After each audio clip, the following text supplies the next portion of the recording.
गौतम बुद्ध ने क्यों कहा था कि हर इंसान की 4 पत्नियां होनी चाहिए?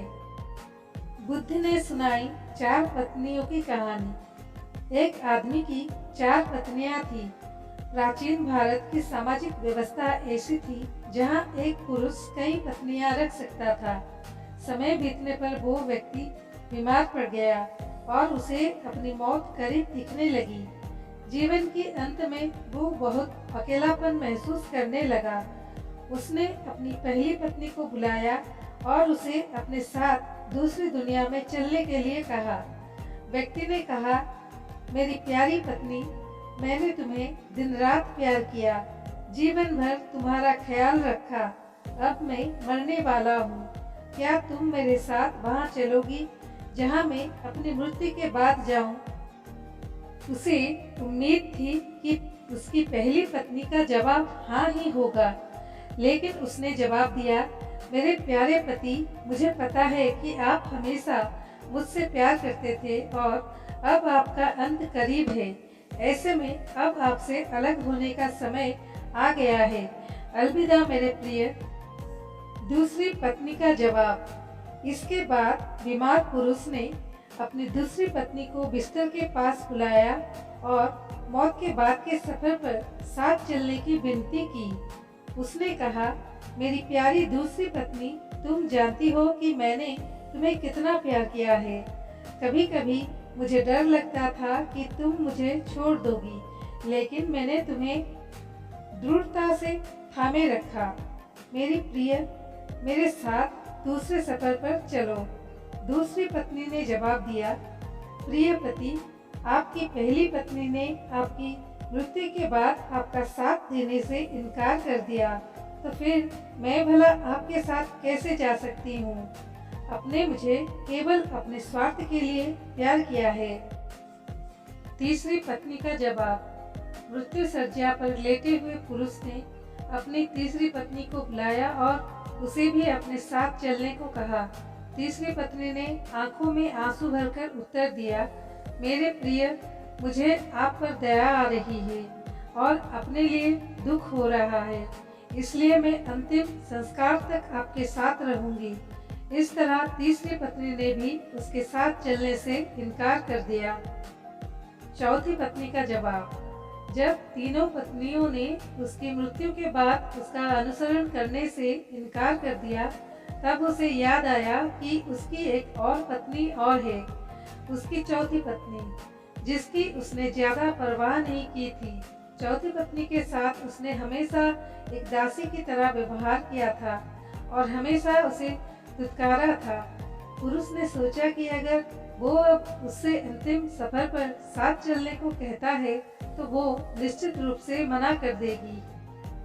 हालांकि वो इतना ज्यादा डरा हुआ था और अकेलापन महसूस कर रहा था कि उसने अपनी चौथी पत्नी से भी दूसरी दुनिया में साथ चलने की गुजारिश की। चौथी पत्नी ने अपने पति के अनुरोध को तुरंत स्वीकार कर लिया। चौथी पत्नी ने ये जवाब दिया कि पति के अनुरोध करने पर चौथी पत्नी ने कहा, मेरे प्यारे पति, मैं तुम्हारे साथ जाऊंगी, कुछ भी हो, मैं हमेशा आपके साथ रहने के लिए दृढ़ संकल्पित हूँ। मैं आपसे कभी अलग नहीं हो सकती।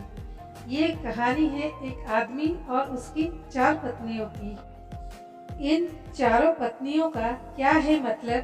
गौतम बुद्ध ने अपनी कहानी समाप्त करते हुए कहा, प्रत्येक पुरुष और महिला की 4 पत्नियां या पति होते हैं और हर एक का खास मतलब होता है। पहली पत्नी या साथी हमारा शरीर होता है, जिसे हम दिन रात प्यार करते हैं। सुबह के समय हम अपना चेहरा धोते हैं, कपड़े और जूते पहनते हैं, हम अपने शरीर को भोजन देते हैं। हम पहली पत्नी की तरह अपने शरीर का ख्याल रखते हैं, लेकिन दुर्भाग्य से जीवन के अंत में शरीर यानी पहली पत्नी हमें अगली दुनिया में नहीं ले जा सकती है। सबका अंतिम संस्कार किया जाता है। बुद्ध ने कहा, जब अंतिम सांस हमारे शरीर को छोड़ती है तो चेहरे का रंग बदल जाता है और हम अपने उज्जवल जीवन को खोने लगते हैं। हमारे प्रियजन इकट्ठा होकर विलाप कर सकते हैं, लेकिन इसका कोई फायदा नहीं होता है।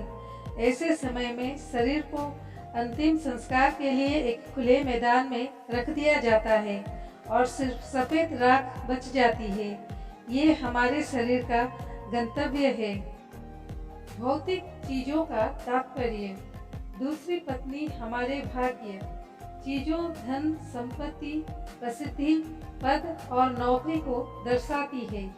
हम इन सभी भौतिक चीज़ों से काफ़ी जुड़ाव महसूस करते हैं, जिसे पाने के लिए हमने कड़ी मेहनत की है।